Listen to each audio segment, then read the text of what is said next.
Let Whole Team Enterprises be the #1 source for all your marketing needs. They specialize in web design, graphic design, videography, flyer printing, t-shirt printing, web hosting, and more.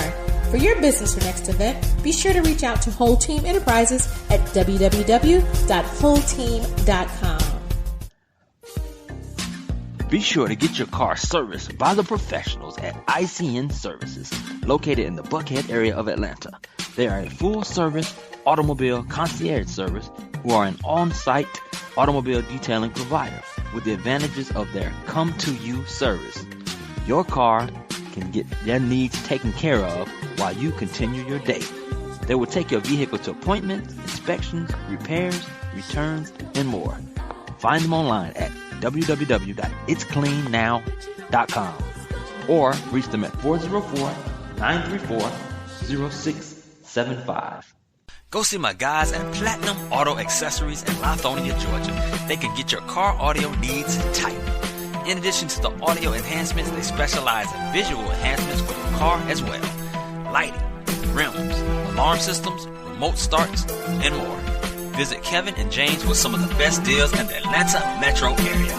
Conveniently located at 2648 Lithonia Industrial Boulevard, off I-20 and the Evans Mill exit. Also give them a call at 678-323-7888. Mention this ad for a special discount. Friends of the Kickin' It with Kiy show. You've reached Kickin' It with Kiy show. SMA, this is the #1 Chief Rocker Jersey Vern coming to you live with his recap show. And only one out here know how to do it. And just like I tell the ladies. What's that, Rocker? 3 hours straight, non-stop, no commercial interruption, no music. It's me and only me. So get ready, come and join me. And just like the ladies tell the rocker. What's that, Rocker? If you ain't ready for it, don't come at all. This is the #1 Chief Rocker on the SMA. Jersey Vern doing the ride. The bottom to the top of the show. The #1 Chief Rocker show. The Eat, Sleep, and Grind show. The Cooking with the Microwave show. The Lonely Hearts Cafe show. The Spicy Conversations show. The Sports Done with Rail show. The Sports and War show. The Kickin' It with Kiy show.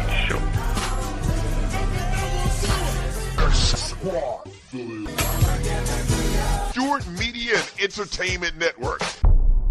This is a podcast.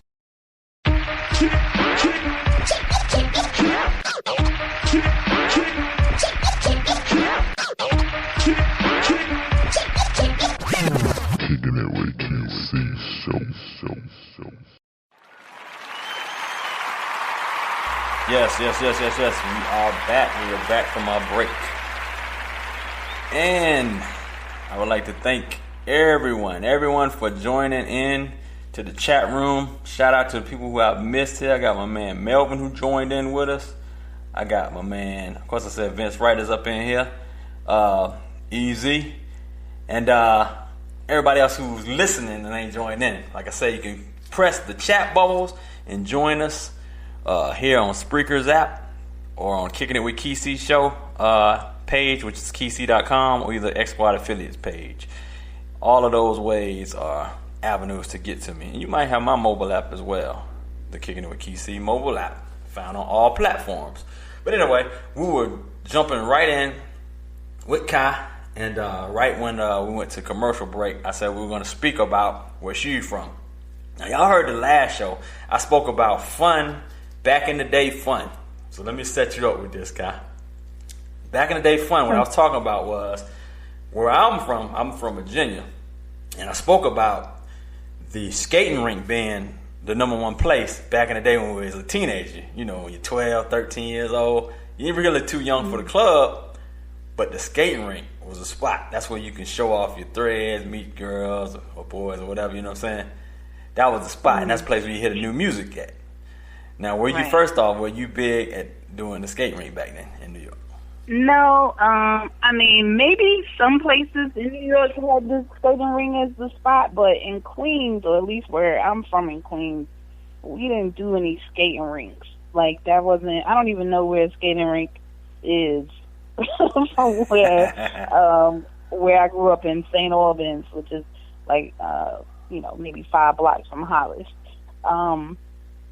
I mean, we were at the park. That was our thing. We would go to the park, play handball. They would play music at the park, and while the dudes was playing basketball, and everybody would hang out at the park. That was our spot. It was stuff within walking distance of where we were. I mean, you could always take buses and trains and everything, depending on where you lived, what was closest. But in Queens, mostly everybody was on a bus route.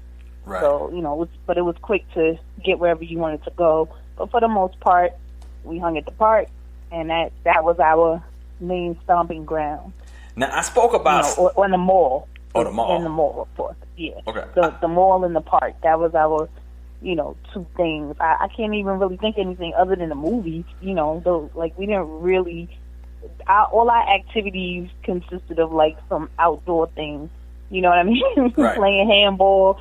Let me tell you a funny story about handball. Okay. So, freshman year at Spelman, I was 17, right? All right. So, I get here, and I get to Atlanta, and I run into a bunch of other girls from New York, mostly from Queens. So, now, like I said, we play handball, which I don't know if you know what that is, but it's almost like paddleball. There's Right. like a big wall, and we have like a blue or a black rubber ball that you just hit off the wall, right? With your hand. So now I get here, I find some other little Queens girls. I unpack my handball. I'm ready to go play handball, right? Right. So I'm walking around campus. We're like, "Where's the handball court?" And everybody's like, "What? The what? Huh?" And we're like, "The handball court." Nobody knows what we're talking about, so we're confused because we don't know why they don't know what we're talking about. Right. So we're like, "All right, well, where's the wall?" They're like, "The wall?" You're like, "Yeah, the wall we play handball at?" They're like, "The tennis courts is over there." We're like, "Wow, we need a wall." Okay, so we don't realize that they don't have walls everywhere. Right. They don't play handball everywhere. That's like a hood game, right? But Right. we don't know that. Because you ain't need no equipment. All you need is a ball. You know what I'm saying? You can play with We didn't handball. know that. So we're pissed off because we can't find the wall while we're walking around. It's like 6 of us. So then we decide we're going to play anyway. So we try to play off the side of the building, which is bricks. So, there's like all kinds of creases and stuff. And you can't The get ball no going all the ball. way. You need a flat surface. We were so pissed. We was like, what kind of country mess is this? They don't got no handball court. 38 high. Yeah, so I spoke about when I went, because see, my stepbrothers were from the Bronx. So they lived in Virginia with me, but they were born in the Bronx, Jacoby Hospital. Mm-hmm. And we used to visit my grandmother, who still was there. And when we went to New York, she used to have all the stuff laid out. We go see shows on Broadway. We saw the Tap Dance Kid. We saw the Rockettes. You know what I'm saying? We used to see all the shows on Broadway. And the crazy thing was, we used to enjoy during that time those winter times, because that's what it was cold as hell. I ain't gonna lie, it was super cold. You know what I'm saying? But we'd be out there, you know what I'm saying, with the thick parka jackets. You know what I'm saying? And then the thing, we had to take a walk up to the store called TSS, the Times Square shop. I guess that was it called. TSS, I think it was one of them stores. I think that's what it was called. But it was before Walmart. But man, I used to love that store. It was like before its time. But I enjoyed that TSS, man. But the main thing, TSS was the spot. Like, you could get some sneakers. Like, in Queens anyway, it was on the corner in like Jamaica Avenue. So we would go to TSS and get our stuff. Jamaica Avenue was like the hot spot. And yeah, you could get whatever you was trying to get up out of TSS. wow. And that was before Walmart. You know what I'm saying? It's the same type of deal. You could get almost anything at that store. Now, Now the other thing is, like I said, style came down from up top. You know what I mean? From living in Virginia, it was like, okay, what they doing, what they wearing up in New York. You know what I'm saying? And I'm sure it was, y'all already had passed that style at some point. It trickled down to us, and y'all probably already have gone away from it. You know what I'm saying? And in fact, in my head, y'all might not have ever wore that stuff. I don't know. But anyway, the parachute pants, we used to rock the parachute pants and the rock belt and the bomber coats and all that type of stuff. You know what I'm saying? Mm-hmm. And hell, we could have been country bumpkins for all I know. But we definitely, rock some bombers and the triple downs. And, my husband, he's from Illinois. He always makes fun of me because, of course, I grew up, I'm going like my New Yorkers and my New York dudes, and I'm a New Yorker, so he always laughs talking about we wear Timbs with everything. With everything. Like, he talking about we be on the beach with Timbs on. I'm like, whatever, bro. y'all out there with, you out there with the denim shorts and the Timbs on. Yes.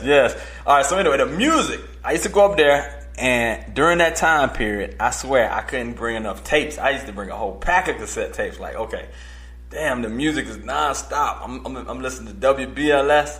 I'm listening to, I guess it was Kiss FM at that time. But at the same time, you had mixes going. You had Red Alert on one station, and I guess it was Chuck Chill Out on the other. I don't know who was on the other station, but all I know is I'm trying to get as much music as I can. These mixes were like nonstop. I was like, how can they live here? I'm just taping everything. I'm taping the commercials and everything. It's like I couldn't even stop. So I bring this music back home, and then like I was the man because these mixes were like hard to find. You know what I'm saying? The music was before its time. I got that new Run DMC. I got that new LL that ain't came out yet. You know what I'm saying? So it was a cutting edge life. I'm like, I don't know how you could have lived in a spot like that. I was like, oh man, like culture just started where you're from. You know man, the culture shock when I got to Atlanta, listening to like when I came, it was 90, and that's when they were bumping like Kilo, and it was people I had never heard of these people before, right? Because they were not playing any of the music in Atlanta in New York, so. And I have to own that I was real cynical when I came down. Like, to me, my first reaction to everything was, this is so country. Yes. Everything is so country, And I was like, what is this? And people were really, down here, really loving some Kilo. They loved some Kilo, and they loved all the bass music, everything that came out of Florida, and then our own version. Cocaine. I think Cocaine is Kilo, right? Yes. And oh my God, they were singing it, and I was like, what? Like, Dude. I was like, oh my God, I don't know if I'm going to make it here. I'm like, where's the hip hop station? Like, it seemed like all the songs they were playing were bass and all kinds of other stuff, and I was such a bass hater. I was like, oh, this is killing me. Where's my music? I'm trying to play LL Cool J booming system, and then they got Kilo banging next door in my, my dorm. And the beats are going like 150 miles a minute. You know what I'm saying? Like, what? They were going, but I had a mix of both. The thing about Virginia is we actually had exposure to both, so they were playing both types of music. I was well rounded with it all. You know what I mean? Now the funny thing, see, I was shocked too because. That's, Luke was coming out right then too, right? So he had that face down, ass up, and a lot of girls in the dorm, they loved the song too, especially girls that were from Atlanta or from Miami and stuff. Right. But me coming from New York, I'm like, what the hell is this? And then going to Spelman, I'm feeling like I'm supposed to be, black women in power. So I'm like, why y'all dancing to this booty shaking music? So I would be out at the club, and I would always dance. I was always trying to dance. But as soon as any bass came on, any loop, I would automatically stop dancing. I was like, I'm not booty popping. This is crazy. I was such a hater of any such music. The Atlanta girls loved it. Especially. Oh, they did. They did. And I had such a scowl on my face the whole time. Like, really? All right, now do you remember going to Club Excess, the dudes that had the finger waves? Like, I know that was a culture shock to me. I was like, these dudes have like some hard finger waves. Well, you know what? To me, that was a feminine hairstyle. So I wasn't on that at all. I was like, finger waves. Well, you know what the shock to me was getting in clubs for $1 and like $3. I remember the first time that we ever went to a club here.